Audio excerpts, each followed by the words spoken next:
তো কথা বলতে কালকের থেকে মানে সোনামায়ের পাপা সোনামাকে মানে লাড়তে পায়নি, তো সেই কারণে এইরকমভাবেই আদর করছে। আর সোনামায়ের পাপা না সোনামাকে এইরকমভাবেই পুরো ঘাটে, ও ঘাটতে প্রচণ্ড পরিমাণে ভালোবাসে। আর সোনামাও এই ঘাটাটার প্রচণ্ড পরিমাণে এনজয় নেয়, জানেন তো। ঠিক আছে, এবার মনটা শান্ত হয়েছে? হ্যাঁ হ্যাঁ পালালো পালালো বাবা। কি এভরিওয়ান, গুড মর্নিং। আবারও স্বাগত আমার একটি নতুন ভিডিওতে। আশা করি সকলে খুব ভালো আছেন আর সুস্থ আছেন, আর আমরাও বেশ ভালো আছি। আজ হলো বুধবার, আর এখন বাজবে ওই সকাল 8:30 মতো। এখন থেকেই আজকের ব্লগটি আমি শুরু করছি। আশা করছি আজকের ব্লগটি আপনাদের ভালো লেগে থাকবে। তো আপনারা হয়তো ভিডিওর প্রথমেই দেখলেন যে সোনামার পাপা সোনামাকে প্রচণ্ড পরিমাণে ঘাটাঘাটি করছিল, একদম পুরো আলু চকুটের মতো করে দিল। তার কারণ হচ্ছে কালকে আপনাদেরকে তো বলেছিলাম যে দাদুভাই মারা গিয়েছিল, তো ওই দাদুভাইকে শ্মশানকে নিয়ে গিয়েছিল, তো সোনামায়ের পাপাও এখানে উপস্থিত ছিল। তো সেই কারণে কালকে যেহেতু খইডেরা ছিল, আমাদের বাড়িতে তো ভাত হয়নি। আর মানে যারা ওই শ্মশানকে যায় তারা বলে যে ভাত না খেলে বাচ্চাদেরকে ছুতে পায় না। তো সেই কারণে কালকে ভাত খেতে পাইনি বলে সোনামাকে ছুতে দিইনি। তো আজকে সকালেই ভাত করে নিয়েছি, ভাত আলু ভাতে সকলেই খেয়ে নিয়েছে। তো ভাত খাওয়ার পরে সোনামা গিয়েছিল মায়ের বাড়ি। তো মায়ের বাড়ি থেকে আসার পরে ওই যে একদম চোখ ফুটে আলু ভাতে করে দিল, বললো মাঠ থেকে আসি আবার একবার করবো। মানে ও সোনামাকে এত চোখ ফুটতে ভালোবাসে কি বলবো। আর সোনামা দেখুন দেখতে পেয়েছেন, কখনো কখনো হাসবে কখনো কখনো কাঁদবে। তো যাই হোক, চলো ওইদিকে কলা মোচাটা সিদ্ধ করতে দিয়ে এসেছি, দেখি সিদ্ধ হয়েছে নাকি। ওইটা নামিয়ে সোনামাকে একবার ব্রেস্ট ফিডিং করাবো, তারপরে বাদ বাকি যা রান্না হবে ওইসব দেখা যাবে। তো চলো।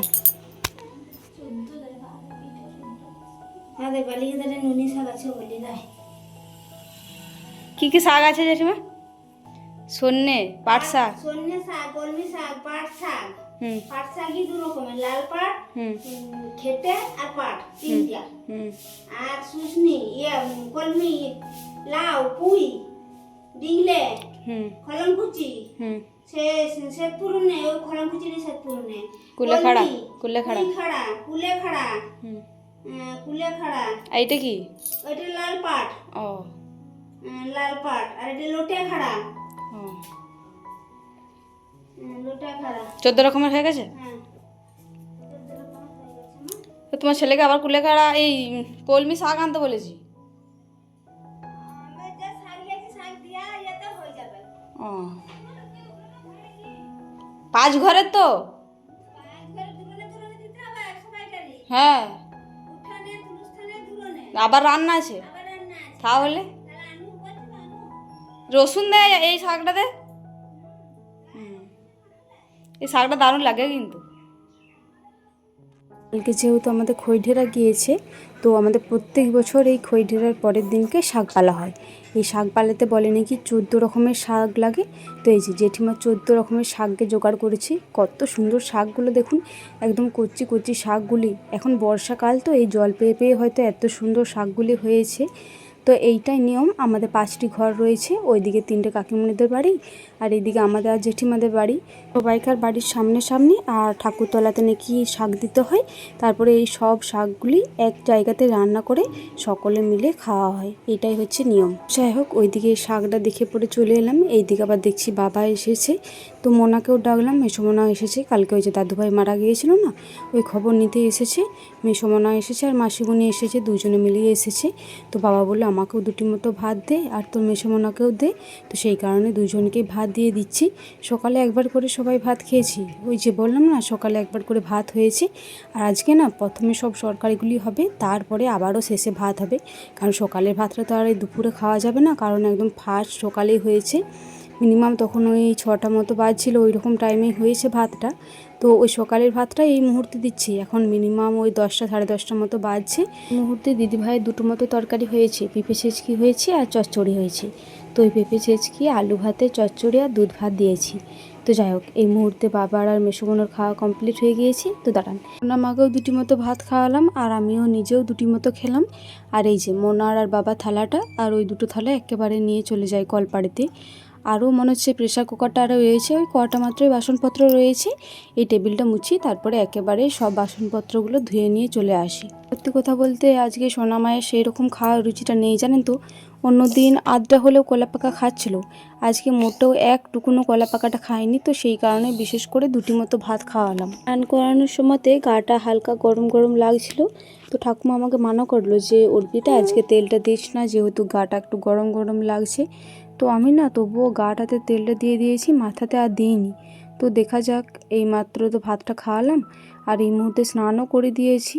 তো দেখি আবার মানে জ্বরটা আসে না। ওর তো এখন ঘন ঘন জ্বর আসছে, মানে এই রোগটা কী করে যে যাবে আমি খুঁজে পাচ্ছি না।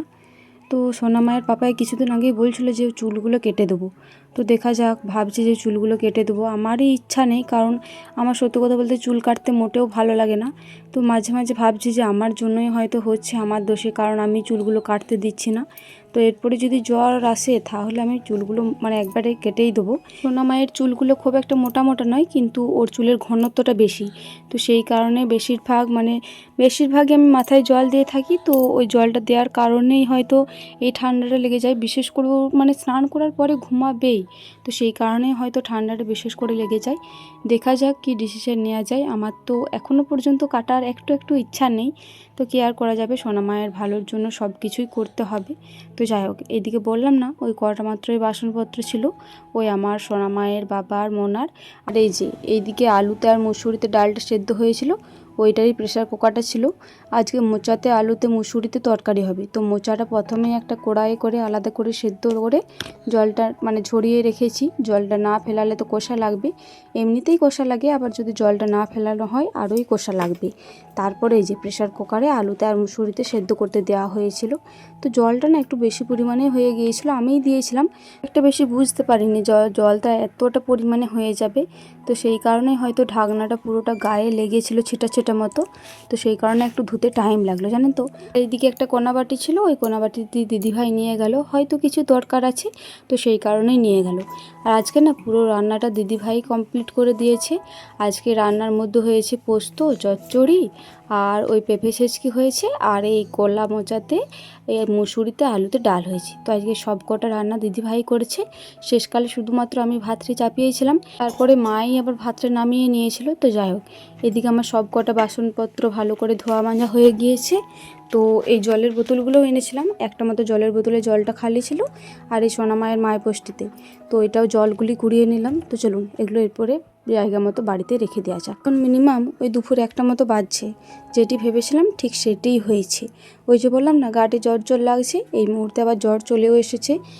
তো মানে সত্যি কথা বলতে সোনামার জ্বর মাপতে মোটেও দেয় না, আর গাটা এতটা পরিমাণে টেম্পারেচার রয়েছে, জ্বরটা না মাপলেই নয়। কারণ ওর আবার ওই যে একটি রোগ রয়েছে তো তড়পানো, যদি আবার মাথায় জ্বরটি চেপে যায় তাহলে আবার তড়পে যাওয়ার ভয়টি রয়েছে। তো সেই কারণে বিশেষ করে জ্বরটি মাপতেই হবে। এই যে জ্বরটি মেপেছি, এই মুহূর্তে 101-এর উপরে জ্বরটা উঠে পড়েছে। আপনারা হয়তো ভালো করে খেয়াল করলে বুঝতে পারবেন। তো সত্যি কথা বলতে ও ভালো করে মাপতে দিচ্ছিল না, এর পরেও না আর একবার ভালো করে মেপেছিলাম, তখন 102 উঠে পড়েছিল। সোনা মায়ের এইটা মুক্তির উপায় কেউ কি বলতে পারবেন? এই কিছুদিন আগেই হয়তো জ্বর এসেছিলো, আপনারা হয়তো খেয়াল করবেন, একটা শর্ট ভিডিওতে ছেড়েছিলাম, আবারও দেখুন জ্বর চলে এলো। তো কী আর বলবো, কী আর করা যাবে। তো চলুন ওকে এরপরে ভালো করে যত্ন নিই। আর জানি না ভিডিওটা আর কতটা কন্টিনিউ করতে পারবো। ঘুমিয়ে গেছে দেখি, কি কই দেখি জোয়ান মরুজা, দেখি জোয়ান মরুজা, দেখি। না ঠিক আছে, জোয়ানটা দাও আমাকে দাও, আমি খাবো জোয়ানটা, দাও আমাকে। ওই যে রয়েছে আঁকের দিকে কটা দাঁত বেরিয়েছে, দেখি দাও তো সবাইকে। এই যে দাঁত বেরিয়েছে, এই যে ছোট্ট এই দেখো।